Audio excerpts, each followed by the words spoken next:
హనుమంత అంజనీ సుత. శ్రీ గురు దత్తాత్రేయ ఆయన హనుమంతుడు సిగ్గుపడుతూ, ఏమీ లేదు దేవా, నేను స్నానం చేస్తుంటే ఒక చిన్న గద్దొచ్చి కొంచెం అల్లరి చేసింది. ఇదేంటంటే మీ పేరు చెప్పి గర్వంగా మాట్లాడింది. ఊరు బయట ఒక చిన్న ఆయుధం ఏదో మీదికి వచ్చింది, ఒక ఆయుధం ఏదో చక్రంలాగా ఉంటుందండి, నన్ను అడ్డగించింది. ఇగో ఇదొకటి తీసుకొచ్చాను, ఎందుకైనా పనికి వస్తుందని, దాన్ని ఈ గద్దెను కూడా ఎందుకని పనికి వస్తుందని చెప్పేసి ఆ గద్దెను కూడా రెండు పట్టుకొచ్చాను అని గరుడ ఆ సుదర్శనులు ఇద్దరిని వదిలేశాడు. అక్కడ శ్రీకృష్ణుడు మెల్లగా తన అవతారం లోపలికి వచ్చేశాడు. హనుమా, ఈ గద్ద ఎవరు తెలుసా? మన గరుత్మంతుడు.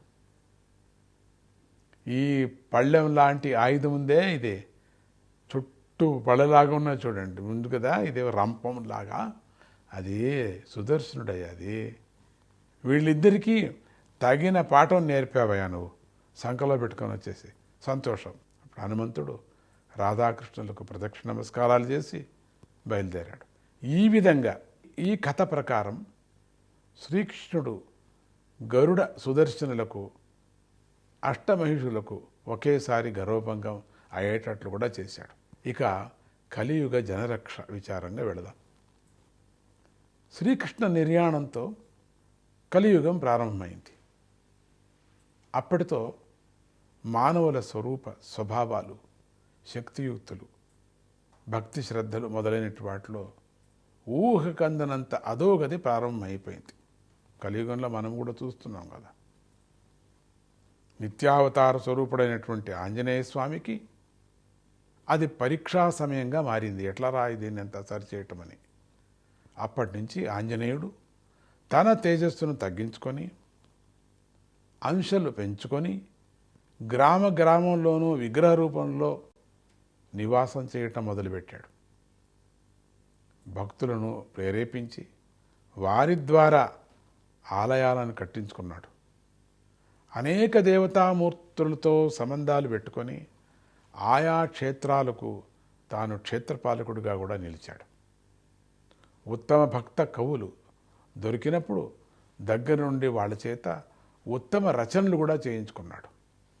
దీనికి ఉదాహరణ తులసీదాసే.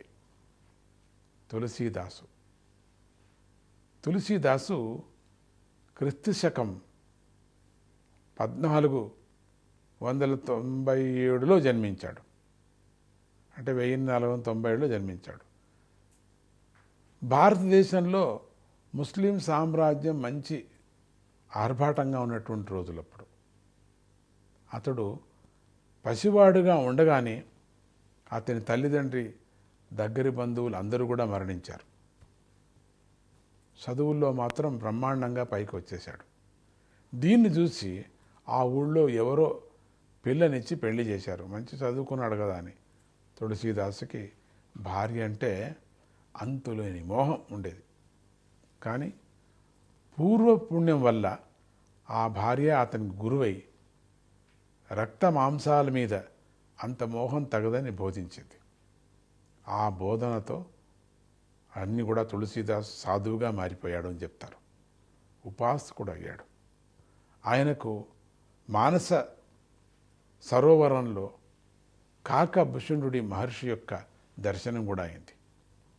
ఆయనే తులసీదాసుకు రామాయణం మీద ప్రీతి కలిగించాడు. ఆ తరువాత తులసీదాసు కాశీ మహాక్షేత్రంలో స్థిరపడి ఆంజనేయోపాసన ప్రారంభించాడు. రోజూ అనుష్ఠానం అయ్యాక ఆ నీళ్లు ఒక చెట్టు మొదట్లో పోసేవాడు తీసుకొచ్చి.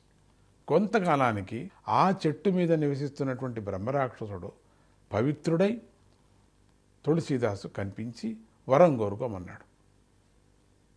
తులసీదాసు తనకు ఆంజనేయ దర్శనం చేయించమని వరం కోరాడు. ఇది ఈ యుగంలో ఉండినటువంటి ఒక కవి విచారంగా మాట్లాడుతున్నాం, భక్తుడి విచారంగా మాట్లాడుతున్నాం. ఓం నమో హనుమతే నమః.